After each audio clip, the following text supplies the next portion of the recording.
შემთხვევაში ესე იგი მე სულ ახალხანს გამოვედი ციხიდან და დამხდა ეს ამბავი რომ თურმე მოქალაქეებს მასობრივად დაუყადაღდათ ანგარიშები და არაერთ მოქალაქეს მიუვიდა ინფორმაცია იმასთან დაკავშირებით რომ მისი ანგარიშები არის დაყადაღებული და ასევე დამხდა ინფორმაცია რომ თითქოს და ადამიანები ფიქრობდნენ რომ მათ სასამართლოში გასაჩივრებული ჯარიმების ფარგლებში დაუყადაღდათ ანგარიშები. აქ პირველ რიგში მინდა გავაკეთო განმარტება რომ ყველა ის ჯარიმა რომელიც არის სასამართლოში გასაჩივრებული ამის ფარგლებში ვერ მოხდება ვერანაირი ანგარიშების დაყადაღება.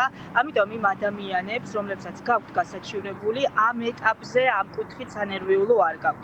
ანუ მქონდა ესეთი შემთხვევა, ალბათ მარიკა, მაგალითად აი ჩავთეთ საბა ჯაფარიძე, რომელსაც სასამართლოში აქვს სწორედ გასაჩივრებული ჯარიმა, მაგრამ მაინც დაუყადაღეს ამ დღეს საბანკო ანგარიში. კი, ნახეთ, აქ არის საუბარი რაზე? შსს-ს მიერ დაწერილ 5,000 ლარიან ჯარიმებზე, რომელიც თავდაპირველად გასაჩივრდა შინაგან საქმეთა სამინისტროში, თუმცა მერე კვლავ შეცვლილი კანონმდებლობის ფარგლებში გადაეცა უკვე თბილისის სასამართლოებს და ეს იყო თბილისის საქალაქო სასამართლო, სანამ წვდომები არ ჩატარდება, მანამ და საბოლოო გადაწყვეტილება არ იქნება მიღებული ამ საქმეზე, მანამდე ეს ვალდებულების შესრულება არის გაჩერებული, ასე მარტივი ენაზე რო ვთქვათ, შესაბამისად ამას არ მოყვება ყადაღა, მაგრამ რას მოყვება ყადაღა და რას შეიძლება გამოეწვია ეს ყველაფერი, ეს არის შინაგან საქმეთა სამინისტროს და ზოგადად ქართული ოცნების მხრიდან მორიგი რეპრესიები, მორიგი, ასე ვთქვათ, საკუთარი ხალხის წინააღმდეგ გადადგმული ნაბიჯი და რატომ?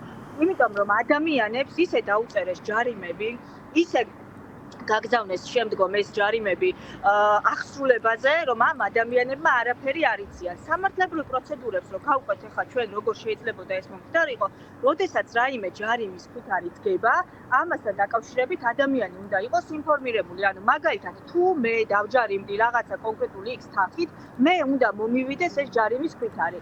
თუ შინაგან საქმეთა სამინისტრო ვერ მოახერხებს ჩემთვის ამ ქვითრის ჩაბარებას, ასეთ შემთხვევაში კიდევ უნდა სცადოს და მე აქვს უფლება გამოაქვეყნოს საჯაროდ. და საჯაროდ გამოქვეყნების შემდგომ უკვე იწყება გასაჩივრების ვადის ათვლა. ნახეთ ახლა რა გააკეთეს ეს წესი, დამახინჯებულად გამოიყენეს და მიუსადაგეს თავიანთ რეპრესიებს, ისე რომ არც ჩაბარებას სცადეს საერთოდ ამ ადამიანებთან პირდაპირ გაუშვეს საჯარო შეტყობინებებზე. ამიტომ ყველა ის ადამიანი, ვინც დღეს დადგა ამ პრობლემის წინაშე და ეს ხდებოდა პერიოდულად ამ ხნის განმავლობაში, როგორ უნდა მოიქცეს? უნდა მივიდეს შინაგან საქმეთა სამინისტროში, ჩაიბაროს ეს საჯარიმო ქვითარი, უნდა გასაჩივროს ის ადმინისტრაციული წესით სასამართლოში და მოითხოვოს აღსრულების შეჩერება.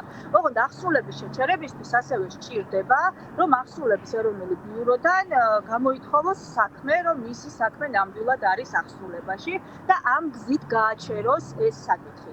ასევე ჩემი რჩევა იქნება, რომ ასეთმა მოქალაქეებმა მიმართონ შინაგან საქმეთა სამინისტროს და გამოითხოვონ მათთვის ამ გზავნილის ჩაბარების დამადასტურებელი რაიმე მტკიცებულება. იმიტომ რომ შინაგან საქმეთა სამინისტრომ თვითონ უნდა ამტკიცოს, რომ ეს გზავნილი ნამდვილად ქონდა გაგზავნილი კონკრეტული მოქალაქისთვის.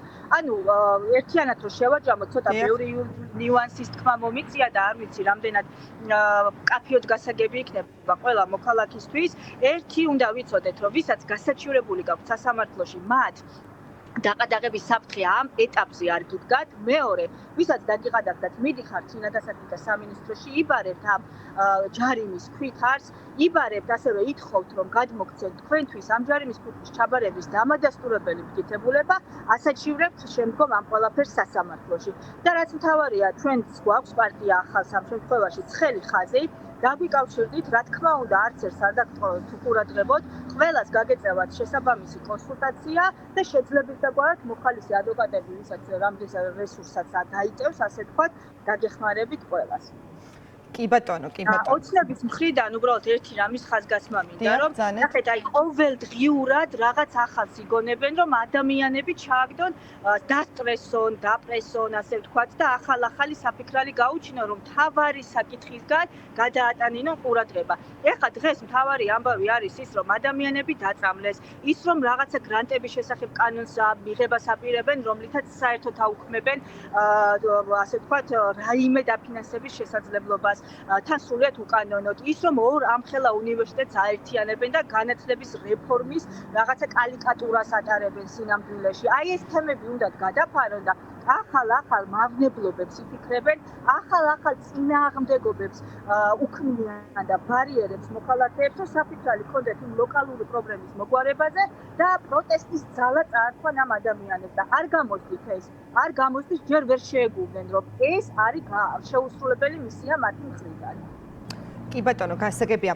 და აი თქვენ ახსენეთ სწორედ ორი უნივერსიტეტის გაერთიანების საკითხი, ჩვენ ამ თემაზე საუბრით დავიწყეთ დღის ამბები და მინდა ცალკე შეკითხვადაც დაგისვათ.